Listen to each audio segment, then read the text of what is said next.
Hi guys. I want to read from Matthew chapter 7.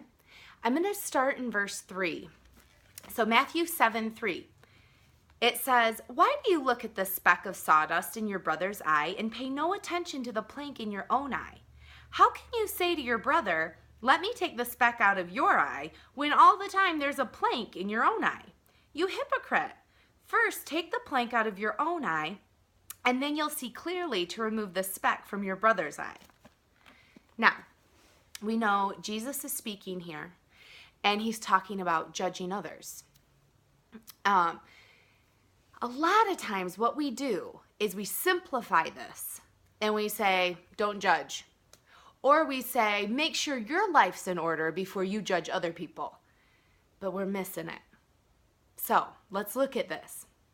First of all, there is a reality that so often we notice flaws in other people. And sometimes they really are magnified to us. They actually are like a trigger to us. And so we'll see something wrong with someone else and we don't like it about them. They need to fix that and we want to address it with them. And the reality of what Jesus is saying here is what you're noticing about someone else, it's just because it's a bigger issue in your life. And so what if when we go to judge someone else, when instantaneously we see a flaw in someone else and we're so bothered by it, and why are they like that? If we ask the Lord, we ask ourselves, and we just say, what is it about them that I don't like about me? Because very often, when we see things in other people, we have a choice. And often what we do is we judge. But really, the Lord's heart for us is that we would see it like a mirror. And we would say, what do I see in you that I don't like about me? And that's what Jesus is saying here. He's saying, look at your heart. And he wasn't saying, and then let the other person know about the speck in their eye. And then talk about the person that has the speck in their eye. He's saying, then you can help them get the speck out of their eye. But first, care for your heart that's wounded. A plank in an eye, that's detrimental. You can't see clearly. You're in pain. And so it's a reality of allow the attention to be on you. Take care of you, and then you can take care of others. Instead of just passing judgment. Now, a lot of times we're told, don't judge. Don't judge. And we try really hard not to judge. And we'll even say, I don't want to judge them, but... And then we express the judgment we've passed on them. And so many of us might be sitting here thinking, okay, I know I'm not supposed to judge, but how do I do that?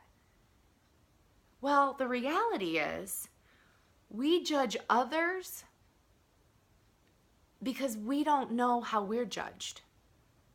And out of our insecurity, we pass judgment on other people. But if we know how we're judged, it allows us to not judge others. So how are we judged? Well, what do you mean by that? Well, in Corinthians, it says that the Lord judges us righteous, that we are the righteousness of God. So I take that judgment. And I think one of the most beautiful scriptures for us to look at, Philippians 1:9-10, and I'm going to read it out of the Mirror translation.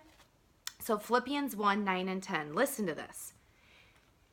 It is my desire for each one of you that the realization of love's completeness in you will increasingly burst through all boundaries, and that every sphere of your relationship with others will be greatly impacted by your intimate acquaintance with love. Now, love is a noun here. Who's love? God. Let's keep going. That was just 9. I urge you to examine this agape love with the utmost scrutiny, Just like when a diamond is viewed in the full sunlight to prove its flawless perfection, I dare you to take love to its ultimate conclusion. There is no offense in love, as evidenced in Jesus Christ, who is the light of day. And so, how do we stop judging others? Well, I think we allow the Lord to judge us. And he has judged us righteous and flawless and loved. And so when we allow that love to penetrate our hearts, and when we start viewing ourselves through the lens of love, then, when we're taking care of us, and we get that plank out of our eye, then we can look at others and say, let me help you with that. And there's a grace that comes with it, not a judgment. Be blessed today.